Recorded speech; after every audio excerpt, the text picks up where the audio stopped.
এখনো আমার আছে। আপনাদের ক্যান্ডিডেট কে ছিলেন? সিপিআইএম এর কমরেড মোখলেসুর রহমান। ইসলামপুরের ক্যান্ডিডেট ছিলাম আমি। ভোট পাইনি, আমরা হেরেছি। জিতেছেন এখানকার বিধায়ক হামিদুর রহমান সাহেব, ওখানকে জিতেছেন কানাইলাল আগরওয়াল মহাশয়। কিভাবে জিতলেন? মুসলমানরা ভোট নিয়ে দিবেন, তোমার বাংলাদেশ পার করে দিবে, তোমার হ্যান বন করে দিবে, তোমার ত্যান কন করে। আমার লোকরা পুরা ডরে গেল যে ভাই ভোট দিলে মমতা রোকওয়াই হবে, নেতা হামাক বেলে একদম খতম করে দিবে, হামাক ভোটলা দয় হবে। ঠিক আছে, ভোট হলো, ধর্মীয় বিভাজনের নামে ধর্মীয় ভোট হলো, ভোট পেলেন। আচ্ছা, কমরেড মোখলেসুর রহমানকে যদি এখন কেউ এসে জিজ্ঞেস করে যে তোমরা তো ভোট উঠিলে 5,500 ভোট পাইছেন, তোমরা আলা কোন পার্টি করছেন, তো ওনার উত্তর হবে আমি সিপিএম করি, লাল ঝান্ডা করি। আমাকে যদি জিজ্ঞেস করে যে আপনি ইসলামপুর থেকে ক্যান্ডিডেট হয়েছিলেন, আপনি কোন পার্টি করেন, হেরে গেছেন, ভোট খুবই কম পেয়েছেন, আমি বলবো আমি সিপিএম করি। কিন্তু কেউ বিধায়ক হামিদুর রহমান সাহেব আর ইসলামপুরের বিধায়ক শ্রী কানাইলাল আগরওয়াল মহাশয়কে জিজ্ঞেস করুন যে আপনি কোন পার্টি করবেন, ওয়ালা আপনার পার্টির নাম কোনি পারবে। তৃণমূল হচ্ছে না নিচ, একটা আছে মৃত তৃণমূল, একটা আছে ঋত তৃণমূল, ঋতব্রত তৃণমূল।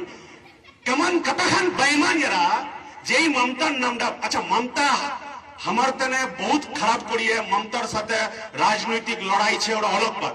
লেকিন এরা বাত তো সেই কে সব মমতার ছবিটাই দেখেছি দিয়ে কি গেছি যা কয়ে হ্যাঁ হামাক নিয়ে দেবেন, মমতাক দেন, হামাক না দেন, হামা তো চোর, হামা তো বহুত কুড়ি লুটে খাই, মমতাক দেন। ভোট দিলে তোমার সভাপতিরা তো বাতানি শুনছে, মেম্বারটা আতলা টাকা নিলে, ব্লক সভাপতিরা আতলা নিলে, কয়ে নি এরা ভোট এলা লোক এরা হিসাব পেলে বাদত হবে, মমতাক দেখে বলে ভোটটা দেন।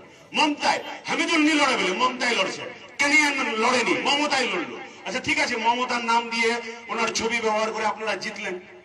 1 মাস থাকলেন না টিএমসিতে, 1 মাস। আমি তো ওঠেই নি বাবা, নখান গাড়ি লিখলে কম দেখা যাচ্ছে, নখান বড় হয়ে ঘরে দাগটাই রয়েছে। আপ তোমারও আমি দেখছি মমতাকে ধোকা দিয়ে দিল।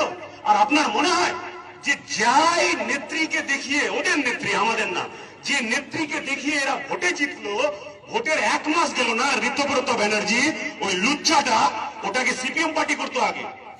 আমাদের পার্টি তদন্ত কমিশন গঠন করে যখন দেখেছিল যে পার্টি বিরোধী কাজে যুক্ত ক্যারেক্টারলেস একটা নেতা, ওকে তাড়িয়ে দিয়েছিল। আর জেলা জেলা সরাওয়া জিনিস আমরা ভেঙে দিই না, ওলা কটলা মমতা আপনার পার্টি তালিয়ে আনে বড় বড় পদ দিয়ে। ঋতব্রতকে আগে রাজ্যসভার এমপি করলো এই মমতা ব্যানার্জি, তারপরে কি হলো, এমএলএ করলো ওই ঋতব্রত ব্যানার্জি। 20 দিন 22 দিন আমি হয়ে গেলে টিএমসি ভেঙে অন্য টিএমসি তে গেল, আর এদিকে 65টা এমএলএ নাকি চলে গেল, তার মধ্যে ইসলামপুরের বিধায়ক কানাইয়াও আছে, আর এদিকের বিধায়ক হামিদুর রহমানও আছে। আমি এটুকুই বলবো, আগামী দিনে মানুষ কি করবে, রায় দেবে, ওটা সময় বলবে। কিন্তু একটা কথা বলছি, মানুষ এই বেঈমানদের আর কোনোদিন জায়গায় বসাবে না। যে মমতাকে ভোট, মমতার নামে ভোট নিয়ে মমতাকে ঠকাতে পারে, সে এই গোয়াবাড়ির মানুষ, চোপড়ার মানুষ, ইসলামপুরের মানুষকে ঠকাবে না, এটা কোনোদিন হতে পারে না।